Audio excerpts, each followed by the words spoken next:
하나님 말씀 같이 그러면 봉독하도록 하겠습니다. 마가복음 1장 9절로 11절.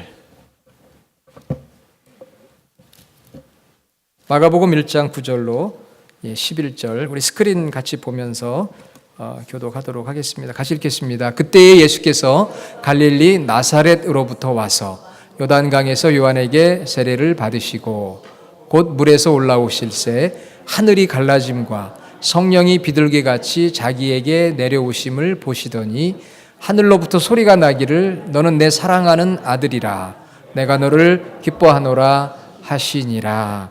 아멘. 할렐루야. 우리 옆에 있는 분들하고 한 번 더 우리 인사할까요? 이제 설날도 됐으니까 이렇게 한번 인사해 보겠습니다. 축복의 사람이 되시기 바랍니다. 축복의 사람이 되시기를 바랍니다. 우리 새해 복 많이 받으세요. 우리 인사 많이 하시고 많이 받으셨죠? 이제는 복을 이렇게 빌어주는 축복의 사람, 그 사람을 위해 기도해 주시고 또 내가 받은 이 구원의 복, 은혜의 복을 이렇게 나눌 수 있는 그런 축복의 사람이 다 되실 수 있기를 간절히 원합니다. 자, 오늘 여러분 마가복음 몇 번째 시간일까요? 네 번째 시간입니다. 1월을 시작하면서 오늘 네 번째 주일이거든요. 네 번째 마가복음 강의 시간인데, 자, 1장 1절 우리 암송 한번 해볼까요? 하나님의 아들 예수 그리스도의 복음의 시작이라. 자, 다시 한번 해보겠습니다. 하나님의 아들 예수 그리스도의 복음의 시작이라. 하나님의 아들 예수 그리스도의 복음의 시작이라. 복음, 굿뉴스죠. 우리를 구원하시는 그 구원의 소식이 굿뉴스입니다. 예수님께서 이 땅에 구원자로 오신 것, 그것이 굿뉴스죠. 그래서 우리 예수님은 하나님의 아들이시고 그리스도다, 그렇게 말씀을 성경을 통해서 증거를 했습니다. 드디어 오늘 이제 예수님이 등장을 하세요. 예수님 등장하신다니까요.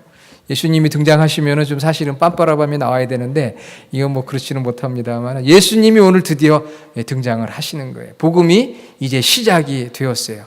예수님이 복음이 시작되기 전에 누가 나왔다고 그랬죠? 지난주에 세례 요한. 너무 잘하시네요. 세례 요한이 나타나서 예수님의 오실 길을 준비하는 구약의 마지막 주자라고 말씀을 드렸어요. 그래서 인류 구원이라는 그 하나님의 뜻, 그 인류 구원의 그 바톤을 붙들고 아브라함과 모세와 다윗과 세례 요한으로 이어져서 그 세례 요한이 예수님에게 인류 구원의 그 하나님의 뜻을 이제 전달해 주게 되었습니다.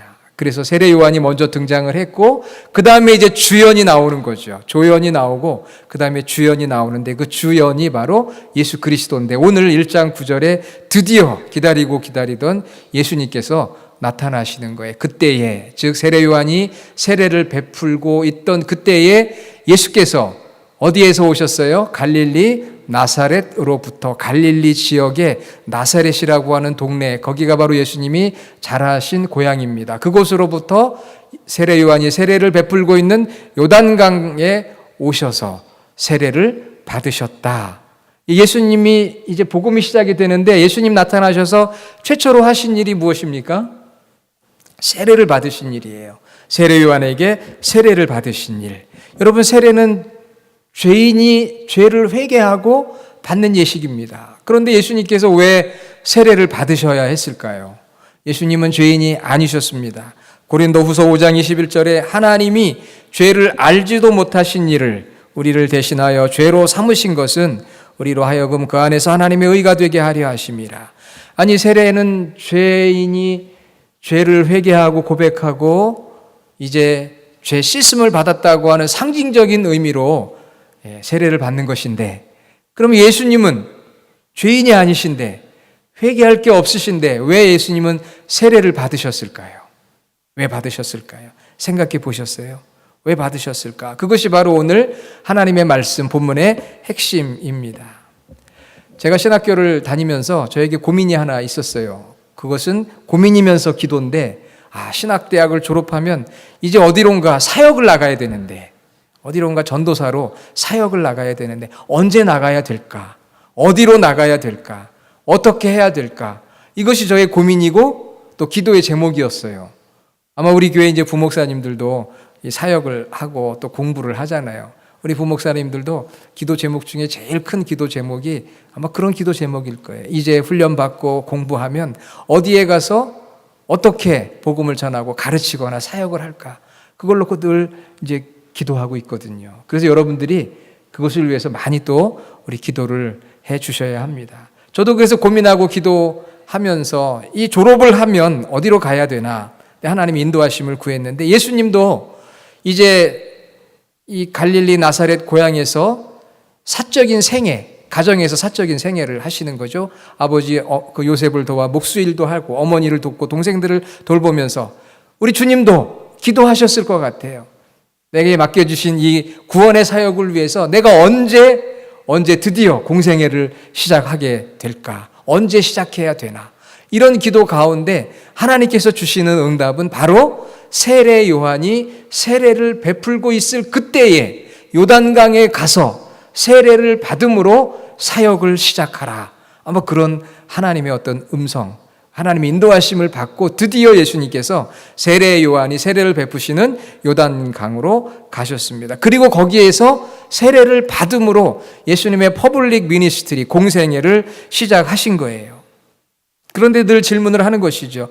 왜 예수님이 다른 방법으로 사역을 시작하지 않으시고 세례를 받으심으로 사역을 시작하셨을까? 죄인도 아니신데. 그런 질문을 하게 되는데, 우리 마가복음을 읽어보면 그 내용이 나와 있지 않아요. 대답이 나와 있지 않는데, 이럴 때는 때때로 다른 복음을 좀 참고해 봐야 됩니다. 마태복음이나 누가복음이나 요한복음. 그런데 마태복음 3장 14절 15절에 거기에 대한 해답이 나와 있어요. 세례 요한이 의아하게 생각을 했어요. 왜? 그리스도이고 하나님의 아들이 나에게 나와서 세례를 받고자 한다는 것이 너무나도 황송한 거예요. 부담스러운 거예요. 의아한 거예요. 그래서 묻습니다. 아니, 죄인들이 세례를 받는 것인데 어떻게 당신이 와서 세례를 받으려고 합니까? 내가 당신에게서 오히려 세례를 받아야 할 터인데 어찌해서 당신이 내게로 오십니까? 이렇게 질문을 했어요.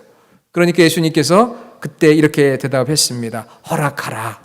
우리가 이와 같이 하여, 즉 세례 요한이 나에게 세례를 베풀고 나는 그 세례를 받음으로 하여 모든 의를 이루는 것이 합당하니라. 내가 세례를 받는 것이 하나님의 뜻을 이루는데 합당하기 때문에 내가 세례를 받기 원한다. 그 말씀은 바꾸어 말하면 이제 세례 요한이 인류 구원의 그 바톤을 예수님께 전달해 주었다고 했잖아요. 예수님이 그것을 받고 이제 새로운 사역을 시작하는데 그 세례 요한과 예수님의 어떤 접촉점, 협력 사역이 바로 세례를 통해서 이루어지게 되었다고 하는 것입니다. 예수님은 요한에게 머리를 숙일 필요가 없었어요. 세례 받을 필요 없었습니다. 그럼에도 불구하고 요한에게 세례를 받은 것은 예수님의 겸손한 모습을 보여주는 거예요. Humble Jesus Christ. 겸손하신 예수님. 나보다 앞서 나의 올 길을 예비했던 그 세례 요한을 찾아가서 그의 모든 사역을 인정해주고 그 세례 요한을 존중해주고 그리고 구원을 위해서 같이 협력하는 협력의 모습을 예수님께서 보여주시고 그것을 통해서 하나님께서 기뻐하시는 그러한 순간이 되었습니다. 겸손하신 예수님. 우리가 오늘 예수님의 등장 속에서 처음으로 우리 예수님이 어떤 분이신가? 험불, 겸손하신 예수님을 만나게 되고요. 그래서 저와 여러분들도 예수님을 닮아서 겸손한 그러한 목사, 겸손한 성도, 참 겸손한 삶을 살아갈 수 있기를 간절히 주님의 이름으로 축원합니다. 이 세상에는 네 종류의 지도자들이 있어요. 첫째는 능력도 없고 겸손하지도 않은 지도자. 어떻게 해야 됩니까, 여러분? 능력도 없는데 겸손하지도 않아요. 이런 지도자를 만나면 인생이 힘듭니다. 불행이에요. 희망이 없어요. 두 번째는 능력은 있는데 겸손하지가 않아요. 우리 그런 지도자들을 많이 보게 됩니다. 능력은 있는데 겸손하지가 않아요. 참 부담스럽고 피곤하고 힘들고 함께 하기가 참 어려워요. 그렇죠? 그 다음에 세 번째는 능력은 없는데 겸손해요. 능력은 없는데 겸손한 지도자. 이런 지도자를 만나면 편안하긴 합니다. 그런데 발전이 없어요. 성장이 없어요. 자, 그럼 네 번째 지도자는 어떤 지도자죠? 능력도 있고 겸손하기도 한 그런 지도자가 누굽니까? 예수님이죠, 예수님. 또 어떤 분이 저라고 그렇게 얘기하면 안 됩니다. 예수님이요, 예수님. 예수님이 능력도 있고 겸손한 지도자.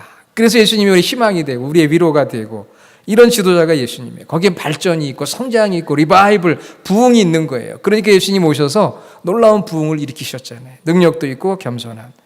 예수님은 능력도 있고 겸손하신데 바로 세례 요한과 협력하셨어요. 그분 인정해 주시고 존중해 주고 협력했습니다. 여러분, 오늘 우리가 살아가는 이 시대의 이슈가 무엇입니까? 협력이 아니에요. 협력. 국가 간에 협력해야 된다. 지역 간에 협력해야 된다.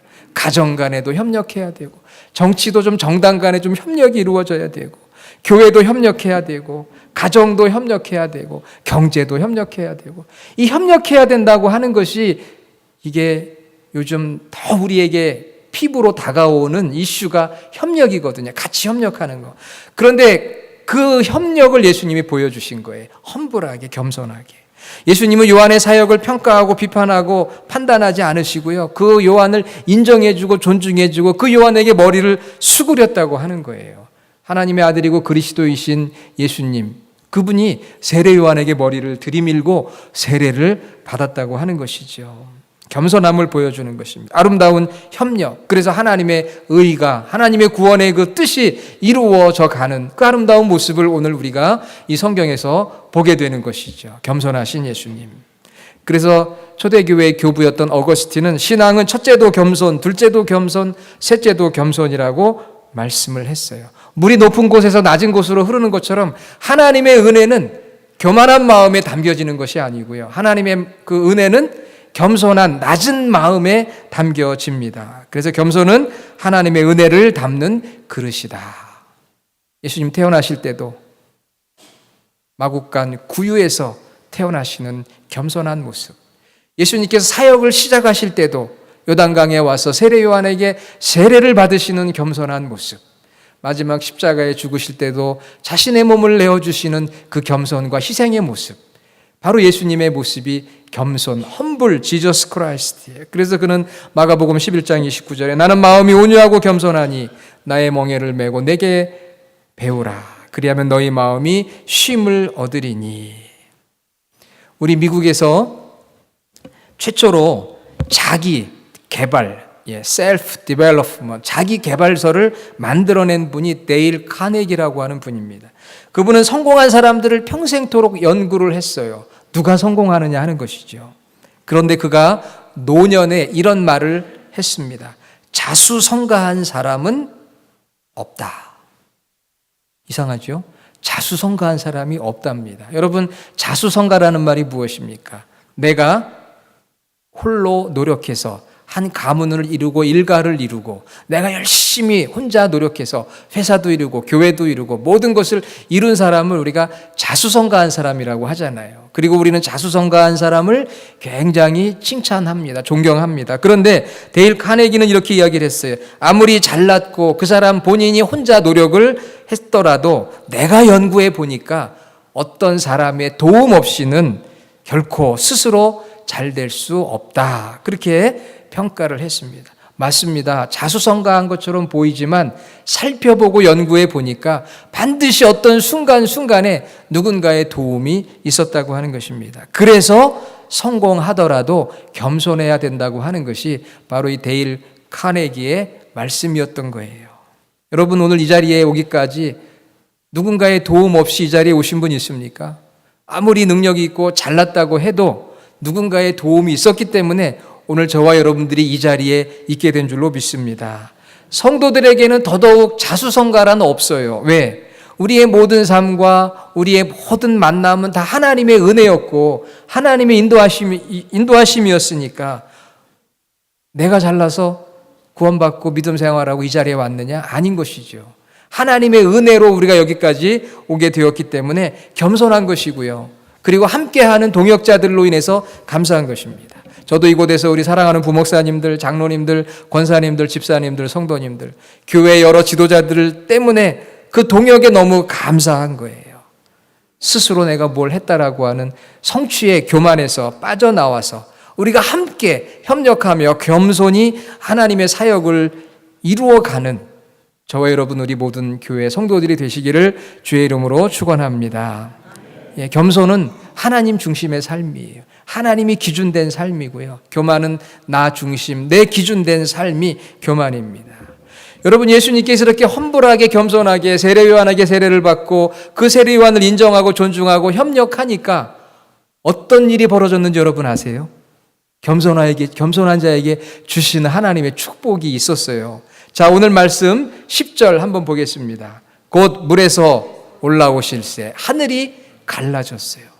물에서 올라왔다는 것은 예수님께서 이제 요단강가에서 우리 침례라고 침례를 받으시고 올라오시니까 하늘이 갈라지고 성령이 비둘기같이 내려오시고 그걸 보았죠. 그리고 11절에 보니까 하늘로부터 소리가 나기를 너는 내 사랑하는 아들이라 내가 너를 기뻐하노라. 우리 마가복음의 기록은 이 모든 비전과 보이스, 하늘이 열리고 성령이 임재하시고 하늘 아버지의 음성이 들리는 것을 내적인 체험으로 기록을 하고 있습니다.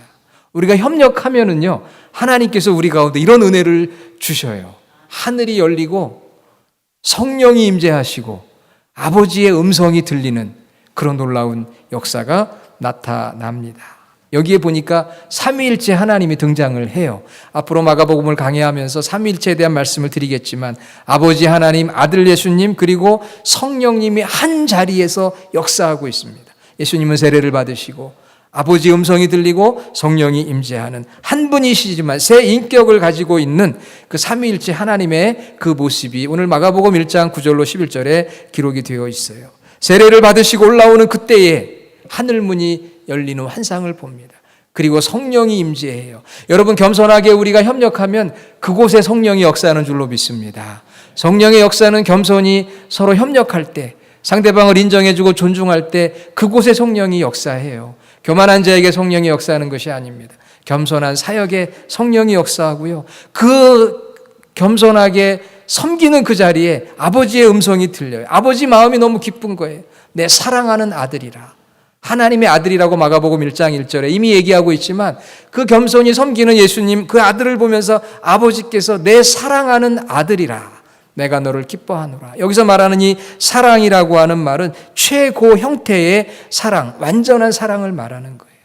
그래서 아버지와 아들의 그 친밀함 가운데 내 사랑하는 아들이라 내가 너를 기뻐하노라. 기뻐한다는 그 말씀은 영원부터 영원까지 내가 너를 인정하고 사랑한다는 그러한 반복의 말씀이에요. 내 사랑하는 아들아, 내가 너를 기뻐한다.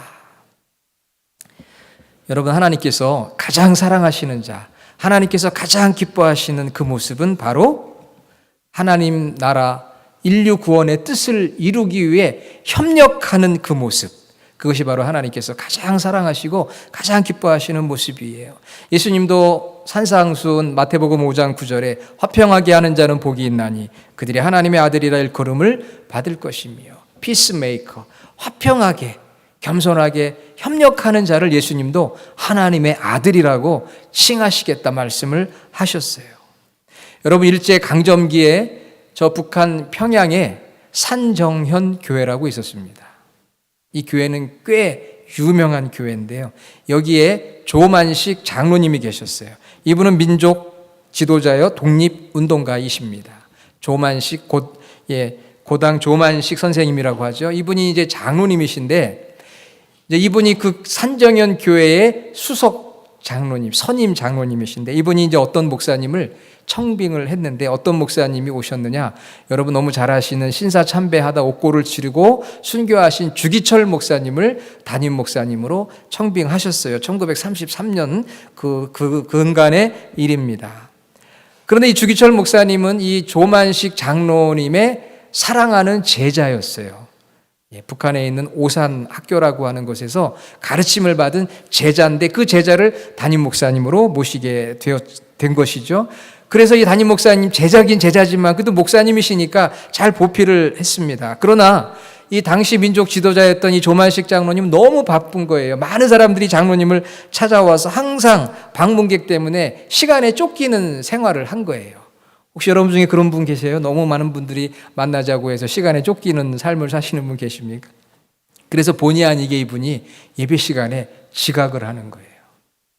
너무 많은 사람들이 찾아와서 만나줘야 되니까 지각을 하는 예가 많았습니다. 그런데 어느 주일 예배 시간에 그날도 그만 조만식 장로님을 찾아오는 사람들이 너무나 많아서 본의 아니게, 일부러 그런 게 아니고요, 본의 아니게 그날도 예배에 늦게 들어오게 되었습니다. 그때 예배를 인도하던 주기철 목사님께서 문을 열고 들어오는 자기의 스승이시고 또 선임 민족 지도자인 우리 조만식 그 장로님을 향해서 그 자리에 서 계십시오 그랬어요. 그러면서 호통을 쳤습니다. 예배 시간 동안에 그 자리에 서서 예배를 드리십시오. 이렇게 호통을 쳤어요. 그때 여러분 예배당 분위기가 어땠을까요? 싸해지는 거죠. 1시간 반 동안 예배가 진행이 되는데 서 계시라고 호통을 친 거예요. 여러분 같으면 어떡하시겠어요? 여러분 예배 시간에 5분 늦게 들어오는데 저하고 눈이 마주쳤어요. 집사님, 들어오지 마시고 오늘 그 자리에 서서 예배 드리십시오. 늦게 오셨으니까. 그러면 대다수 집사님들이 여기만 교회야? 그러면서 문을 박차고 나가실 분들이, 우리 벨리 주하나교회는 한 분도 없으시죠? 예. 아니면 자리에 앉으셔서 예배를 드리는데 그날 은혜가 될까요? 안 될까요? 예. 은혜가 안 되죠. 막 화가 나고 울거락불거락. 아니 어떻게 내가 5분 늦었다고 목사님이 많은 사람들 앞에서 나에게 이 부끄럽게 창피를 줄 수가 있어. 그러면서 아마 화가 날 거예요. 그런데 그날 장로님께서 거기 뒤에 서 계시는 거예요. 성도님들 마음이 어땠을까요? 좌불안석이죠. 야, 큰일 났다. 우리 교회 앞으로 풍랑이 들이칠 것 같다. 목사님하고 이 수석 장로님 사이에 이런 문제가 생겼으니 큰일 났다. 모든 성도들이 정말 시험 들 것을 염려하며 걱정이 그 순간 나중에 고백이지요. 걱정이 태산 같았다고 합니다. 그런데 이 주기철 목사님도 참 센스가 있으셔요. 설교를 다 마치고 장로님 기도해 주십시오.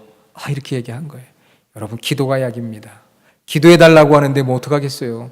기도 안 하시겠어요? 화를 내시겠습니까? 목사님이 장로님 설교 마쳤는데 기도해 주시죠. 이렇게 얘기한 거예요. 그러니까 장로님이 기도를 하기 시작했습니다. 그런데 이렇게 기도를 하셨다고 해요. 하나님, 나의 죄를 용서해 주십시오. 거룩한 주일에 하나님 만나는 것보다 사람 만나는 것을 더 중요시한 죄를 용서해 주십시오. 이렇게 기도를 했대요. 그러니까 그만 교인들이 울먹이면서 그 예배당이 싸했던 분위기가 그냥 뜨거운 감동의 물결로 차고 넘쳤다고 합니다. 여러분 목사님과 장로님 사이에 문제가 있었을까요? 없었죠. 여러분 기도가 이렇게 중요합니다. 그리고 그 이후에 이 교인들은 목사님을 존경하고 장로님을 존경하는 거예요. 그 고매한 인격과 신앙의 감동에서 그 교회는 어떻게 되었을까요? 부흥하게 되었습니다. 이후에 해방이 되고 한국 전쟁이 벌어지고 북한에서 피난한 산정연 교회 성도들이 저 부산에서 산정연 교회를 세우고 또 서울로 올라와서 또 교회를 세우고, 그래서 한국에 이 산정연 교회라는 이름의 교회가 몇 교회가 있어요. 제가 이번에 인터넷으로 서울에 있는 산정연 교회를 어제 한번 찾아봤어요. 지금 교회의 모습은 어떨까 궁금하잖아요. 찾아보니까 참 아름다운 모습인데 제가 더 감동을 받은 것은 그 교회 담임 목사님이 오덕호 목사님이시더라고요. 왜 그런지 설명 안 드리겠습니다. 오덕호 목사님이래요. 그래가지고 감동이 됐습니다. 그런 건 여러분 잊어버리세요. 겸손하라고 했으니까. 험불한 예수님. 여러분 예수님은 인류 구원을 위해서 이제 공생애를 시작하셨습니다. 이제 본격적으로 등단하셨어요. 앞으로 이제 예수님의 이야기를 계속 우리가 나눌 것인데 첫 번 예수님의 모습은 험불 지저스 크라이스트, 겸손하신, 나보다 먼저 오셨던 세례 요한을 인정하고 존중하고 비난하고 판단하고 한 것이 아니라 인정해드려서 그분 앞에서 죄인도 아니신데 세례를 받으셔서 함께 하나님의 구원을 이루어가는 아름다운 모습을 보여주신 것이죠. 그것을 아버지 하나님께서 기뻐하시고 내 사랑하는 아들이다. 성령이 임재하시고, 여러분 우리 교회도 그런 교회가 되기를 간절히 원합니다. 우리도 그리스도의 몸된 교회 아닙니까?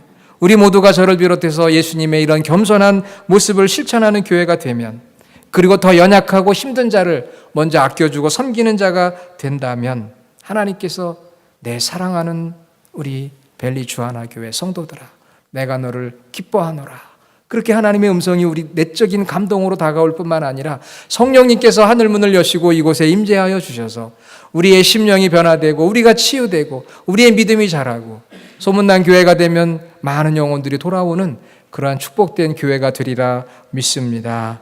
겸손하신 예수님의 모습을 닮아가는 저와 여러분 모두 되기를 주의 이름으로 간절히 축원합니다.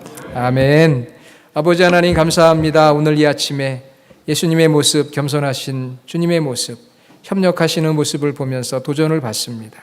우리 한 사람 한 사람도 겸손으로 하나님의 은혜를 담는 그릇이 되게 하여 주시고 서로 인정해주고 존중해주고 함께 아름다운 교회를 만들어가는 저희가 되어서 하나님께서 정말 사랑하시고 기뻐하시고 성령이 역사하는 교회가 되게 하여 주시옵소서. 예수님의 이름으로 기도드립니다. 아멘.